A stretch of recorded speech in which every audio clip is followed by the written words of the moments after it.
Alright, in this video I'm going to install a pre-hung door in between my furnace room and the room that I've recently built for the kids' video game room. I got some cedar shims here, 3 small packages, seems to be plenty, and I got this solid core door. It was a little bit more expensive, I think it was like $350 Canadian, which is getting up there for a pre-hung door, but it is a solid core door and I wanted that so that the sound wouldn't come from the furnace room into the rest of the house quite as much. And having installed it now with the furnace on, you definitely don't hear it nearly as much as you probably would with a hollow core door. Now I got this obviously in Canada, company's Millet. It's a 32 by 80. Obviously I already had the door sized up for a 32-inch door, so my rough opening is 2 inches higher and 2 inches wider. So 34 by 82 is the rough opening that I'm working with. And I really just have barely enough room for that in this basement because it is kind of low, but I am able to squeeze in the full height door here without having to trim it down. Now I put the door in the frame sort of off camera and you can see that it is pretty tight. I did put some of the dry core flooring down just to hold the end of the door up, and obviously I'm doing that just to get it level, otherwise the door would fall in and it would pull the frame with it. So there are other ways to do that. You can use just the shims. In my case, I've got a pretty big drop, so that's why I'm using the dry core flooring as well. And I'm going to put the first screw on the hinge side. I do pre-drill a few of these holes. I do find that I don't really need to.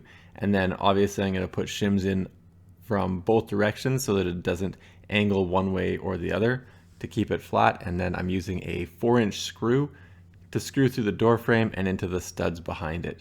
And then once that first screws in, I am going to make sure everything is good and vertical. So obviously I could adjust the door a little bit and either push the bottom of the frame out or in and just make sure that everything is plumb.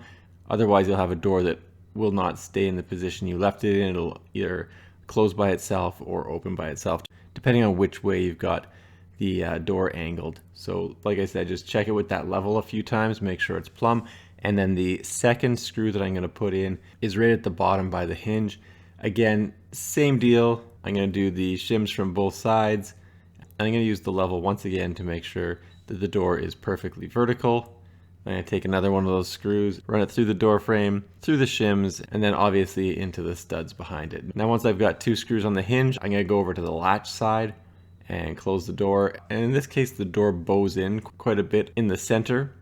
So it is a bit of a pain, but once I get the top and bottom installed, I am able to adjust that center so it's not bowed inwards and it'll look fine.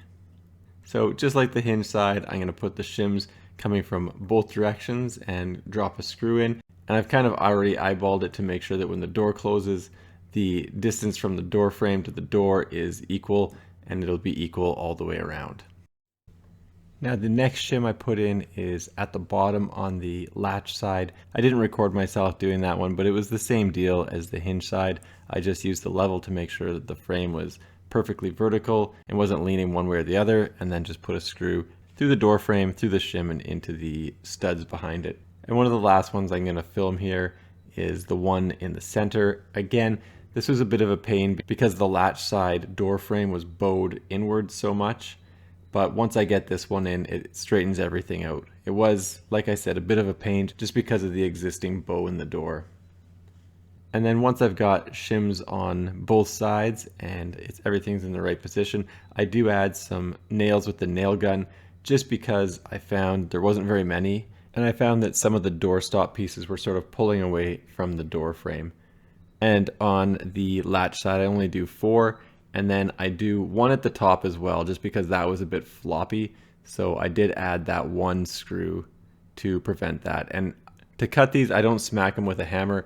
I just use the multi-tool and cut them down, just so I don't break things up. Now for the trim, I do put all of the trim down with glue first, and then I run about 8 to 10 nails through it with the nail gun. I do fill in all the holes that I put in the trim as a result of using the nail gun, but I don't use that many, and I do the same thing on the other side. Again, using the no nails trim adhesive and then a nail gun as well. I found the larger nail gun was a bit too aggressive for the door trim, so I switched over to my smaller nail gun.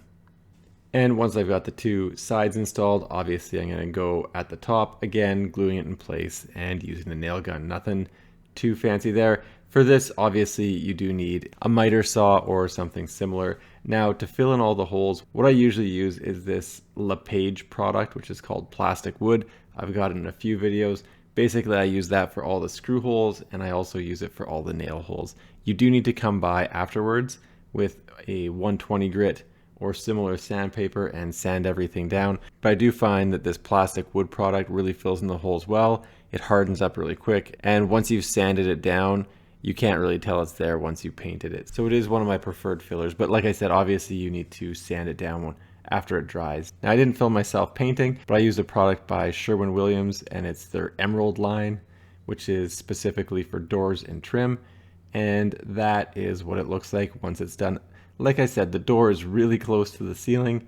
That's okay. It's a basement. That happens, and I think that it turned out pretty good. I do like that Sherwin-Williams paint. It gives you a really smooth finish on doors and trim. I didn't put in one of those spring-loaded door stoppers. I put in one of these plastic plates. They're like $2 at Home Depot, and it'll prevent the door handle from punching through the drywall. The door hardware I used is from Weiser, and I think the line is called Halifax. Obviously, it's in black. And overall, I think it looks good. Anyway, thanks for checking out my video. Don't forget to like and subscribe.